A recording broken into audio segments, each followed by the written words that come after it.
Prof. Wani, kita mampu melakukan swasembada pangan. Kalau pemerintah mau, Kota Malang, sarinahnews.com, Kelompok Diskusi atau FGD Forum Group Discussion, Kebangsaan dan Organ Koperasi Nasionalis Peduli Pangan Nasional melakukan diskusi serius yang dikasankan tiap bulan di Malang. Mereka banyak melakukan kajian dan diskusi terkait berbagai hal, baik itu politik, sosial, budaya, dan ekonomi. Sabtu, 11 Oktober tahun 2025, di Jalan Muria, Rumah Dr. Bagio, FGD Swasembada Pangan. Dr. Bagio membuka acara dengan menyampaikan pentingnya swasembada pangan bagi Indonesia. Disampaikan oleh Prof. Wani, kita sebenarnya mampu dan sangat mampu untuk melakukan swasembada pangan sehingga tidak impor pangan dari negara lain. Kalau kita mau, tandasnya. Sarinahnews.com melaporkan. Oke, kalau bicara tentang masalah pangan, sebenarnya kita itu sampai apa kita bisa swasembada pangan sudah sejak tahun 2090-an, asal mau kita bisa.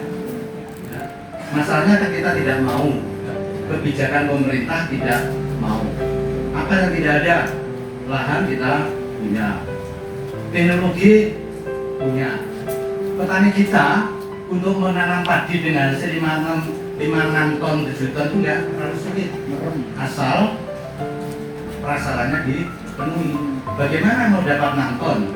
Mau pupuk, tidak ada, pupuknya mahal, pupuknya jagung mampu, petani banyak yang menghasilkan 6 ton itu mampu.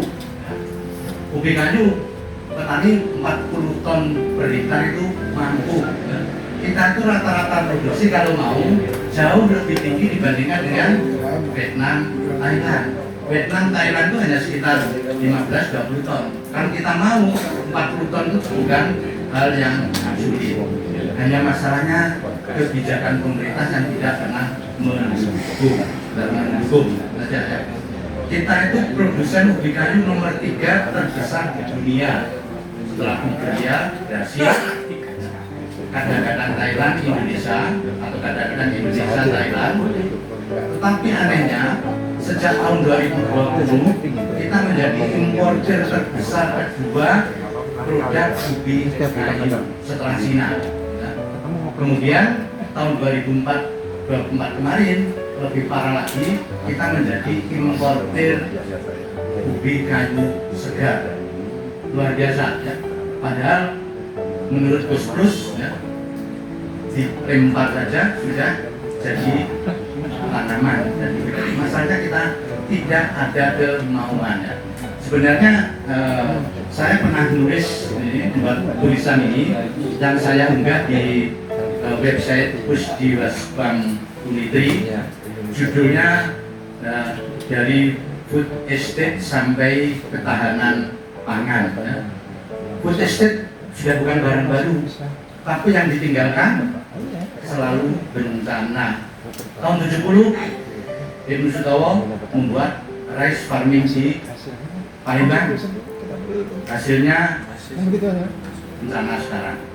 Tahun 90-an Pak Harto membuat lahan 1 juta gambut di Kalimantan Tengah.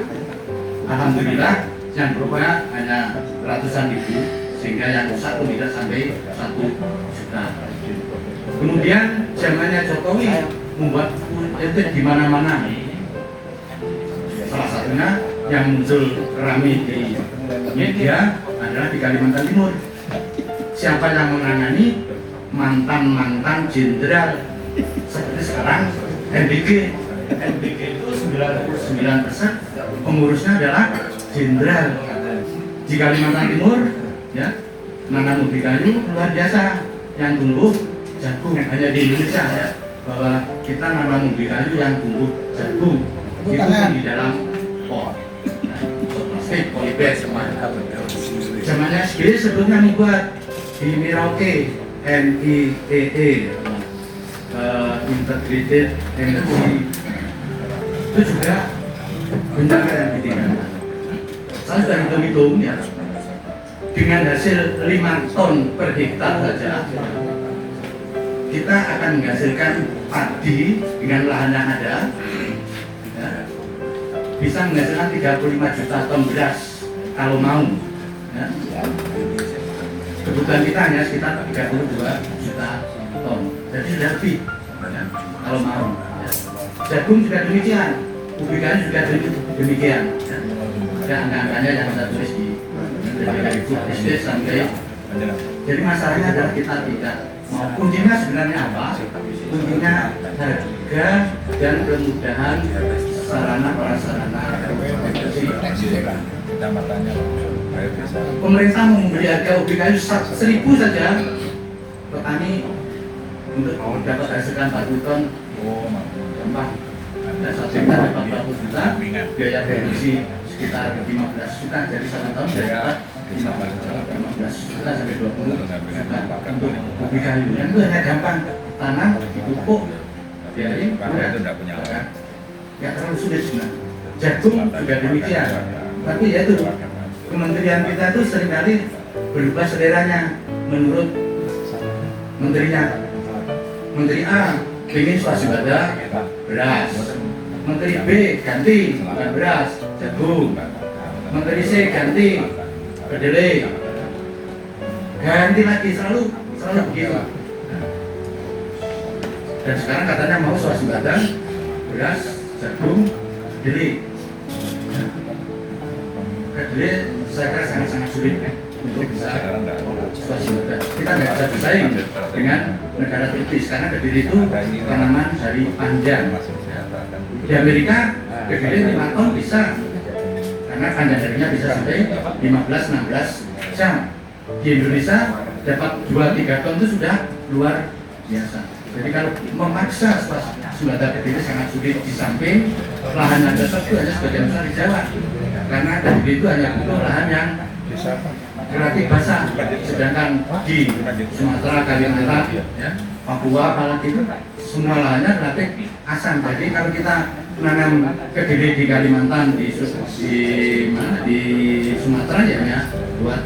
Jadi sebenarnya sekali lagi kita mampu asal pemerintah mau menjamin harga dan harganya sampai di petani. Nah, saya pernah tahun berapa itu diajak sama jenderal gitu ya. Sebenarnya beras yang kita impor itu juga beras kita aja. Beras kita bawa laut, nanti kita lagi masuk itu lagi. Jadi selalu begitu. Di tahun berapa itu salah satu jenderal waktu zamannya Pak Harto ya. Nah, kami Bulog juga pernah diajak. Ya. Jadi kalau beras nggak diterima, putar lagi, nanti nggak diterima, putar lagi, akhirnya atau diterima. Jadi kuncinya ya mau atau tidak. Tentunya sistemnya. Ya, karena di Indonesia sudah kadung yang sering kapitalis, ya, kapitalisme yang masih primitif. Kalau di beberapa negara kan sudah kapitalisme sudah sosial, sudah kapitalisme yang dibantu yang miskin. Kalau di Indonesia yang dibantu kan yang kaya, yang kaya. Dari kemarin ada teman-teman gitu yang kita kadang-kadang nggak sadar dengan adanya apa itu pakai pembayaran yang tidak pakai uang cash itu berapa triliun sebenarnya kita membantu orang-orang kaya. Kalau setiap orang punya dana 50.000 di menjat di sini yang menggunakan ini 190 juta orang, tinggal hitung berapa itu juga jadi tinggalnya ada tinggal diri dengan pemerintah sekarang gimana ya moga-moga saja, tapi pemerintah sekarang kita ya, saya nggak tahu ini dari tahun 2000 saya ngajari orang Vietnam nanam ubi kayu, dapat dana dari Vietnam Foundation sama orang luar negeri ajari nanam ubi kayu.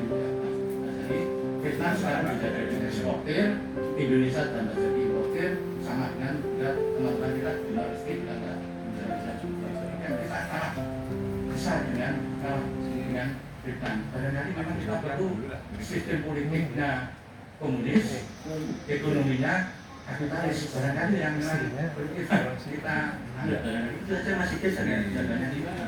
Gimana saya lihat?